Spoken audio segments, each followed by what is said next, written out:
देखो, उस समय सत्यव्रत नाम का राजऋषि तपस्या कर रहा था। एक दिन वे कृतमाला नाम की नदी में स्नान करने के लिए गए, तर्पण कर रहे थे। जब तर्पण के लिए नदी से जल लेने के लिए जल नदी में डाला तो उनके हाथ में एक मत्स्य आ गई, छोटी सी मछली आ गई। उन्होंने उसको पानी में डाल दिया। मछली बोली, मुझे बड़ी बड़ी मछलियां खाई जाएंगी, मेरी रक्षा करो। इस पर सत्यव्रत उसको कलश के जल में रख करके अपने आश्रम में ले आए। लेकिन वह रात भर में कमंडलों से भी बड़ी हो गई। उसके लिए कोई अवकाश नहीं रहा। मछली ने फिर कहा, हे राजन, मैं कमंडलों में नहीं रह सकती,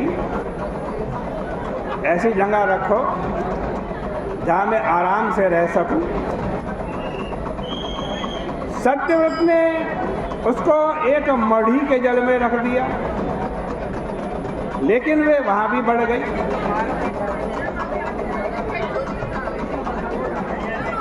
आज कहते हैं अब उसको सरोवर में डाल दिया तो वह सरोवर में भी व्याप्त हो गई और कहने लगी कि मैं सरोवर में नहीं रह सकती, मुझे किसी और बड़े हृदय में डाल दो। जब कई हृदय भी उस मछली के लिए छोटे पड़ गए तब अंत में उसको समुद्र में डाल दिया। किंतु वहाँ भी मत्स्य कहने लगा कि समुद्र में तो और बड़े बड़े जीव हैं, वे सब मुझे खा जाएंगे। अब तो राजा मत्स्य की यह लीला देखकर बड़े मोहित हो गए और बोले, महाराज आप कौन हैं जो आप मुझे इस प्रकार से मोहित कर रहे हैं? आप जैसा जलचर तो मैंने कहीं देखा ही नहीं जो एक दिन में इतना बड़ा बन जाए। आप जरूर भगवान हैं। मुझ पर कृपा करने के लिए आपने ये मत्स्यावतार रूप धारण किया है। मैं आपका भक्त हूँ, प्रपन्न हूँ। आपके सिवाय मेरा और कोई सहारा नहीं है। आप मेरा कल्याण कीजिए। भगवान, आप यह तो बताइए कि आपने पहले जो बहुत सारे लीला अवतार ग्रहण किए हैं, उनके बाद आपके इस मत्स्यावतार का क्या कारण है प्रभु? मेरे लिए यह बड़े सुख सौभाग्य की बात है। मुझे आपके चरणों की प्राप्ति हुई है, किंतु आपके चरणों की प्राप्ति कभी झूठी नहीं होती, व्यर्थ नहीं होती है, क्योंकि आप सबके कल्याणकारी हैं। अतः आपने हमारे कल्याण के लिए ये अद्भुत शरीर कैसे धारण किया प्रभु? सत्यव्रत मनु ने ऐसा जब कहा तो भगवान ने कहा, मत्स्य भगवान ने, राजन, मैं इस प्रलयार्णव यानी प्रलय के समुद्र में विहार करना चाहता हूँ। आज से 7 दिन बाद आज प्रलय आ जाएगी। जब सारी त्रिलोकी प्रलय के जल में डूब जाएगी तब एक नाव तुम्हारे पास आएगी। तुम क्या करना, उस नाव में सभी औषधियाँ,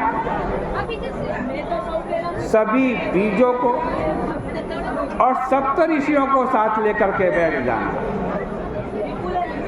जब वायु के वेग से नाव चंचल हो जाएगी तब मैं उस एकार्णव में विचरण करता हुआ तुम्हारे पास आऊँगा।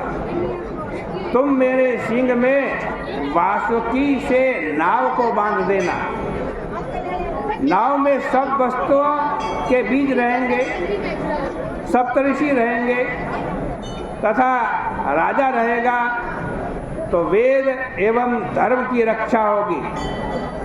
मैं प्रलय काल में नाव को पकड़ करके धारण करके तुम सबकी रक्षा करूँगा। उस समय तुम मुझसे आज प्रश्न करना, मैं तुम्हारे प्रश्नों का उत्तर दूंगा।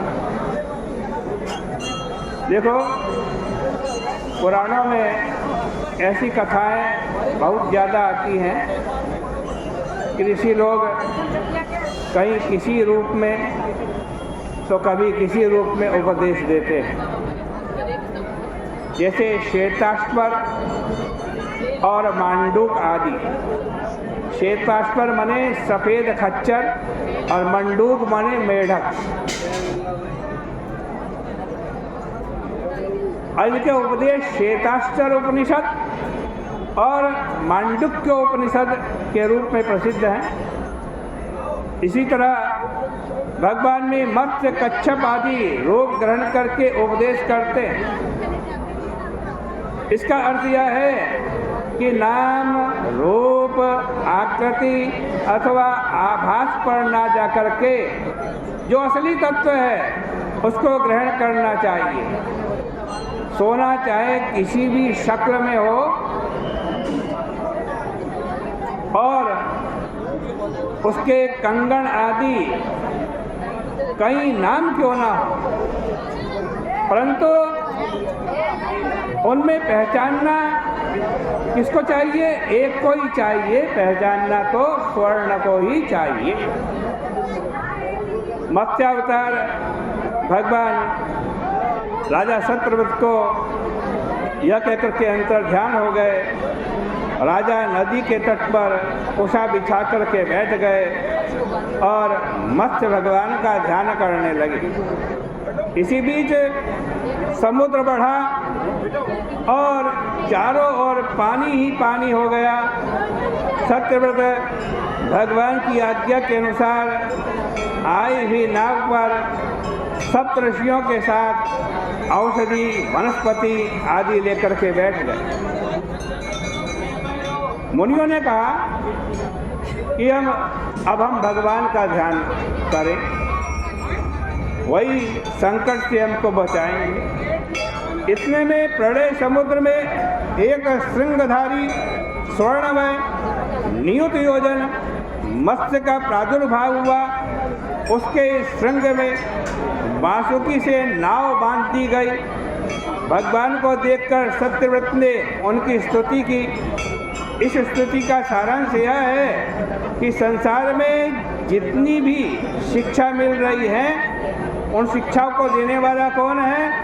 उन शिक्षाओं को देने वाले भगवान ही हैं। असल में गुरु एक तत्व है और उस तत्व के रूप में साक्षात भगवान ही है। अनाद्य विद्यो पहतार्थ संविदस् तन्मूल संसार परिश्रमातुरा यदृच्छये उपसृतायमाप्नुयुर् विमुक्तितो न परम गौरर्भव। सत्यव्रत ने कहा, प्रभु, संसार के जीवों का ज्ञान अनादि अविद्या से आवृत हो गया। उसी कारण लोग संसार में पड़े पड़े दुखी हो रहे हैं। यदि सौभाग्यवश आपकी कृपा से वे आपके चरणों में आ जाते तो आप गुरु के रूप में उनका उद्धार कर देते। आप ही सबके परम गुरु हैं। संसार के प्राणी मूर्ख हैं, इनको अपने सुख दुख का कुछ पता नहीं।